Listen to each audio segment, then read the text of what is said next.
Selamat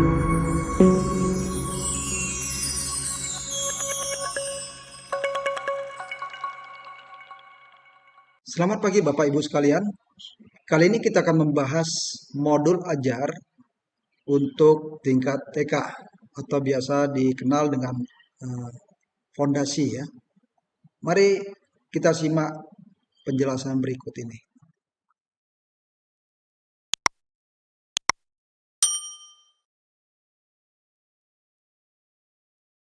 Mari kita perhatikan modul ajar pembelajaran TKB.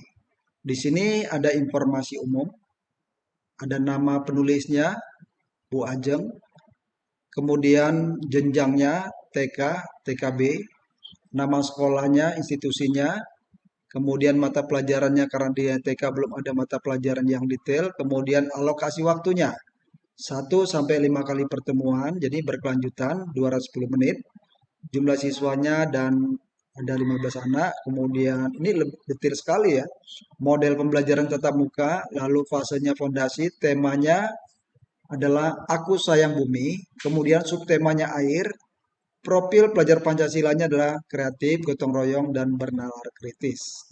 CP-nya, ini fase dasar atau disebut dengan fase fondasi, ini dapat menyebutkan manfaat dan kegunaan air, menjaga kebersihan air. Lalu tujuan pembelajaran ini di-create oleh guru sendiri, tidak ada di dalam panduan. Tapi dari mana kita membuat tujuan pembelajaran ini? Ini diambil dari CP yang sudah ditentukan oleh pemerintah. Jadi di sini CP-nya dapat menyebutkan. Nah, di sini kalimat menyebutkan di sini ya itu adalah ranah C1, kognitif 1 ya. Jadi nanti kapan-kapan kita akan bahas mengenai uh, kognitif dari Anderson yang dikembangkan dari Benjamin Bloom. Nah, di sini menyebutkan C1 lalu nanti guru akan membuat tujuan pembelajarannya sesuai dengan CP ini dan boleh dikembangkan. Di sini peserta didik dapat menyebutkan, nah jadi dia sudah sama ya. Jadi C1 di sini menyebutkan manfaat dan kegunaan air. Nah, penulisan di sini tujuan pembelajaran ini harus memenuhi ABCD ya. Atau yang model sekarang juga nggak beda jauh ya. A-nya audience, B-nya behavior. Behaviornya itu adalah perilaku.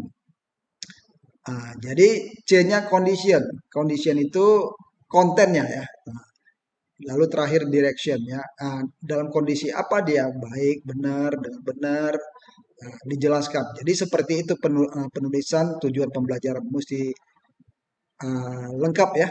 Ada yang menulis cuma B, C, D boleh. Ada yang menulis A, B, C, D lengkap itu sangat disarankan ya. Ada juga yang menulis A, B, C, D-nya nggak ada. Boleh nggak? Ya terserah boleh. Tapi kalau saran saya dilengkapi A, B, C, D ya. Seperti dalam pembahasan-pembahasan saya terdahulu tentang uh, tujuan pembelajaran yang sudah dibahas di konten sebelumnya. Silakan dilihat konten-konten sebelumnya. Di sini yang kedua peserta didik dapat menjelaskan. Nah, ini menjelaskan ini adalah C2, C2 ya. Jadi menjelaskan dalam ranah hierarki Bloom ataupun Anderson ini adalah memahami. Kalau di Bloom namanya pemahaman. Kalau di Anderson namanya memahami. Tapi intinya sama ya. Yang satu kata benda, yang satu kata kerja. Ya. Kemudian memahami menjelaskan apa? Membedakan air kotor dan bersih. Lalu yang ketiga peserta didik dapat membuat air kembali secara bersih. Nah, di sini sudah C6.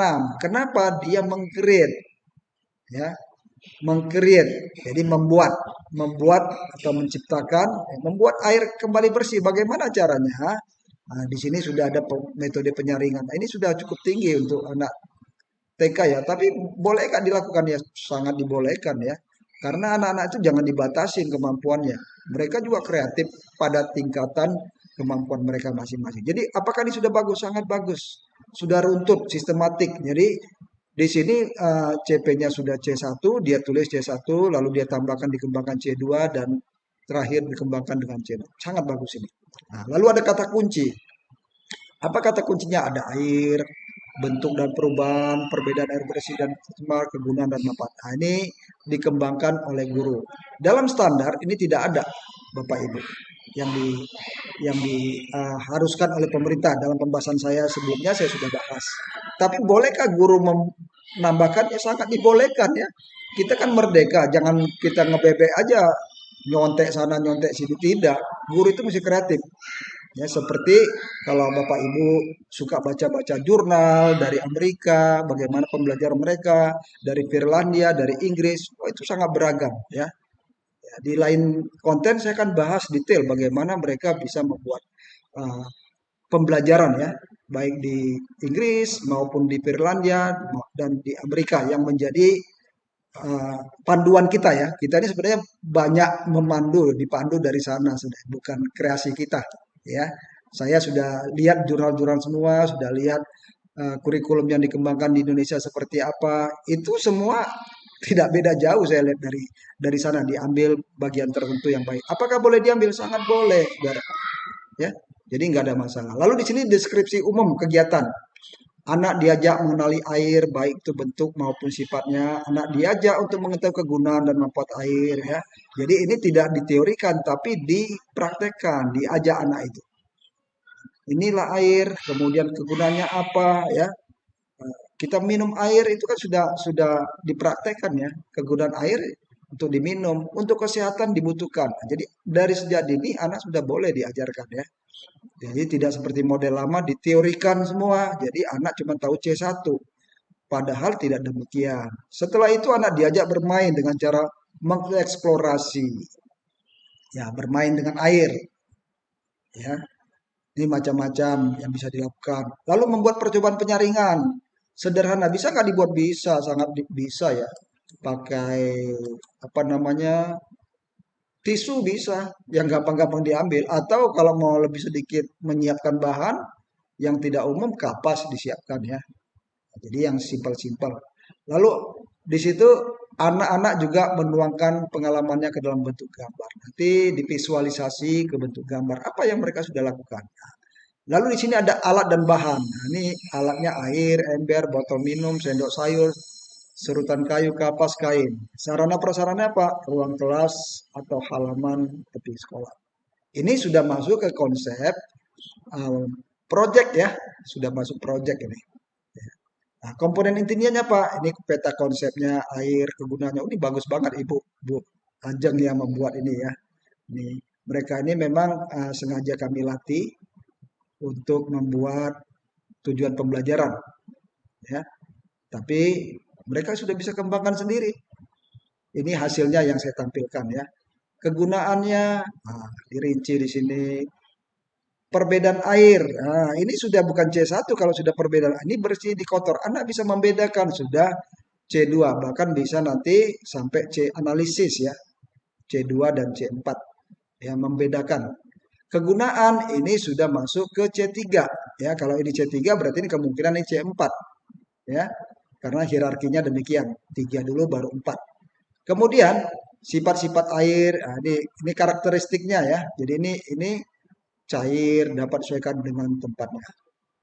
Kemudian ide kegiatan. Nah, ini bisa dibuatkan dalam bentuk peta konsep tadi sudah digambarkan ya. Anak bisa nggak buat untuk TK yang sudah mulai bisa menulis ya boleh atau dibuat gambar-gambar tidak ada masalah ya. Jadi mereka sudah mulai dikenalkan. Ya, tidak perlu mesti konkret-konkret. Jadi yang simpel-simpel aja bisa dilakukan. Kemudian kegiatan awal untuk nanti ide imajinasi anak seperti ini mengamatin ya, dia mesti diberikan pengamatan lingkungannya ya, terutama berkaitan dengan topik air tadi. Lalu mulai membaca buku ya, kalau anak TK ada sih bukunya ya. Nggak mungkin dia belum bisa menerjemahkan, tapi dari membaca gambar-gambar air itu sudah bisa dilakukan anak-anak dari mulai TK ya. Menonton film ini sangat bisa dilakukan ya. Kemudian kegiatan bermain. Di sini memang anak-anak TK ini kan kebanyakan bermain ya. Jadi memang didesain sebagai permainan. Ini dieksplorasi manfaat air di alam maupun yang buatan.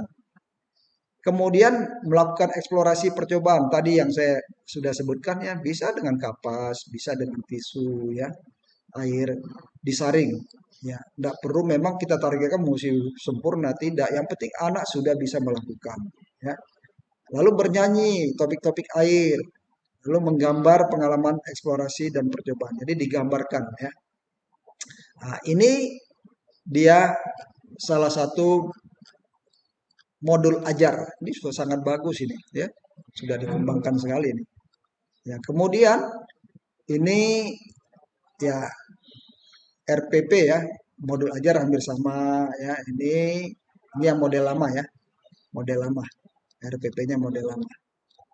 Jadi sudah sangat bagus. Ini bisa kita ambil jadi pelajaran. Modul ajar TK ini sangat sangat bagus.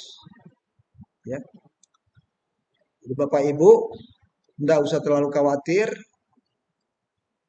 Yang penting kita rajin mempelajarinya, dilihatkan CP-nya, lalu kita kembangkan. Saya yakin Bapak Ibu semuanya bisa mengeksplorasi kurikulum Merdeka ini, ya.